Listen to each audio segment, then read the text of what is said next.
সাবেক প্রধানমন্ত্রী হাসিনার একটা ভিডিও দেখলাম। তিনি ক্ষমতা থাকাকালীন কথাটা বলছিলেন যে একটা কাউন্সিল যদি বলে শেখ হাসিনা ক্ষমতায় থাকবো না, একটা কাউন্সিল যদি বলে, কোন দেশ রাষ্ট্রে জানি যায় বলছিলেন কথাটা, কোন রাষ্ট্রে যায় বলছিলেন আমার সঠিক খেয়াল নাই।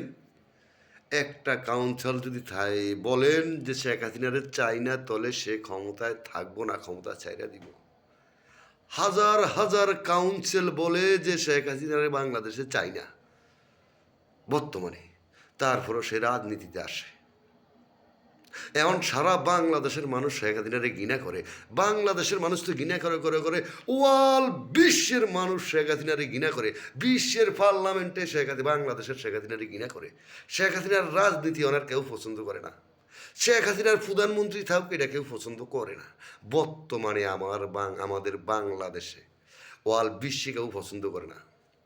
একটা ছিল, তদন্ত করে দেখেন শেখ হাসিনার ওয়াল বিশ্বে যত পার্লামেন্ট আছে, সব পার্লামেন্টে শেখ হাসিনারে থুতু মারে, ঘৃণা করে, কথা বলে না, ঘৃণার চোখে দেখে।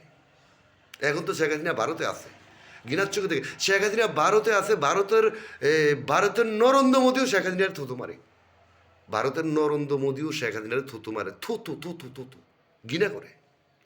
এই ফেলায় যে ভারতে গেল গা ক্ষমতা ছাড়িয়া, ববের অপমানি করছে ভারতে, এই হাসিনারও অপমানি করছে ভারতে। বিশ্বাস হয় না? তদন্ত করে দেখেন হাসিনারা অপমানি করছে। ভারতের লগে হাসিনার লগে রিলেশন ছিল, পাইপ দিয়া 12 ইঞ্চি পাইপ দিয়া হাসিনা ভারতে গেছ দিছে। হাসিনা বাংলাদেশের থেকে ইলিশ মাছ হাসতায় ভারতে দিছে। আমরা বাঙালি ইলিশ মাছ খাইতে পারি না, টাকা দিয়ে কিন না। এক জোড়া ইলিশ মাছ কিনতে গেলে 6,000, 7,000, 8,000, 10,000 টাকা। আমরা নিম্ন শ্রেণী যারা আছি বা মধ্যম শ্রেণী যারা আছি, তারা কিন্তু বাংলাদেশে ইলিশ মাছ কিনা খাইতে পারি না। আমরা নিম্ন শ্রেণী যারা আছি বা আমরা মধ্যম শ্রেণী যারা আছি, তারা কেউ ইলিশ মাছ কিনা খাইতাম পারি না। ভারতে আমাদের বাংলার ইলিশ ভারতে হাসতে কিনে খায় হাসিনার আমলে। আমরা গ্যাসের জন্য বাংলাদেশে আমাদের বাংলাদেশে আমরা গ্যাসের জন্য লাইনছে লাইন কাবা কাবা করি। আমরা চুলায় ভাত পাকাইতে পারি না, বা চুলায় গ্যাস আসে না, কোনো জায়গায় গ্যাস হয় না। কিন্তু ভারতে 12 ইঞ্চি পাইপ দিয়া গ্যাস দিয়ে দেয়। ভারতে 12 ইঞ্চি পাইপ দিয়ে দিছে, না আরও মোটা পাইপ দিয়ে দিছে কইতারুম না। আমি জানি যে 12 ইঞ্চি পাইপ দিয়ে দিছে, মনে হয় আরও এই 24 ইঞ্চি পাইপ দিয়ে দিছে ভারতে গ্যাস দিয়া। সেই নরেন্দ্র মোদী পর্যন্ত হাসিনারে থুতু মারে, ঘৃণা করে শেখ হাসিনার কার্য কারবারে। শেখ হাসিনার ফোন দেখো এক কথা, শেখ হাসিনার মুয়ে গো এক কথা। শেখ হাসিনার জবানের দাম নাই, কোনো দাম নাই। বাংলাদেশের রাজনীতিবিদের ভিতরে শেখ হাসিনারে চাই না। আমরা বাংলাদেশে আওয়ামী লীগ করব না, আওয়ামী লীগ সরকার কখনো চাই না। অন্তত আমি লিটন চৌধুরী বলি যে আওয়ামী লীগ কখনো বাংলাদেশে, আমি লিটন চৌধুরী চাই না। শেখ হাসিনারে বলবো না কখনো যে শেখ হাসিনা ক্ষমতা দুক, শেখ হাসিনার নেত্রী শেখ হাসিনা কখনো নেত্রী না, আমি আওয়ামী লীগ করবে না। তো আমার চাপড়ার যারা আছেন বাংলাদেশে, আমার লিটন চৌধুরীর চাপড়ার যারা আছেন বা যারা আমাকে ভালোবাসেন, তারা কেউ কখনো আওয়ামী লীগ করবেন না। আপনাদের কাছে আমার কাছে একটা অনুরোধ রয়ে গেল, আওয়ামী লীগ কেউ করবেন না। বাংলাদেশে যেই আসে তারে ফাঁকনা জ্বালাই যা।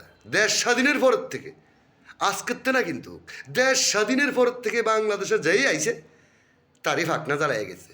বাংলাদেশে যেই আইছে তারই ফাঁকনা জ্বালাই গেছে দেশ স্বাধীনের পরের থেকে। তো যাই হোক, 4-5 মিনিট হয়ে গেছে, এডুকে রাখলাম, আংশিক কিছু কথা বললাম। কথাটি শুনলে ভালো লাগবো। আবার বললাম, কেউ আওয়ামী লীগ করবেন না, আওয়ামী লীগের সাপোর্টে কেউ কথা বলবেন না, আওয়ামী লীগের সাপোর্টে কেউ কথা বলবেন না। আওয়ামী লীগ বাংলাদেশের ক্ষমতা আসবে না, আওয়ামী লীগ বাংলাদেশে ক্ষমতা আসবে না, আওয়ামী লীগ বাংলাদেশে ক্ষমতা আইবে না। এইটাই সত্য, এইটাই সত্য, অসত্যের কিছু নেই। চাঁদাবাজ সরকার, আওয়ামী লীগ সরকার, চাঁদাবাজ সরকার, আওয়ামী লীগ সরকার ঘুষখোর। আওয়ামী লীগ হাসিনা ঘুষখোর। আমরা ঘুষখোররে চাই না বাংলাদেশে, আমরা ঘুষখোররে চাই না। এডুকে রাখলাম 5 মিনিট। লিটন চৌধুরী, হাসিনা আগের দিন নাই। আগে প্রধানমন্ত্রী ছিলা, ফুন্দরে ভিত্তে চর্বি জন্মে গেছে, অনার চর্বি নাই। অন গুম ফলায় রইছ, ফলায় রইছ, ফলায় রইছ হাসিনা। হাসিনা ফলায় রইছ। হাসিনা নালা ছুড়ে এলাম, আমার বিচারটা এখন আমি পাইনি হাসিনা। আমি যদি ধরুম, অস্তিত্ব রাখুম না হাসিনা। আমি যেদিন ধর্ম, আমি লিটন চৌধুরী অস্তিত্ব রাখবো না। এইটাই আমার কথা, এইটাই আমার জবান, এইটাই আমার জবান, এইটাই আমার জবান। আমি অস্তিত্ব রাখুম না। রাখলাম।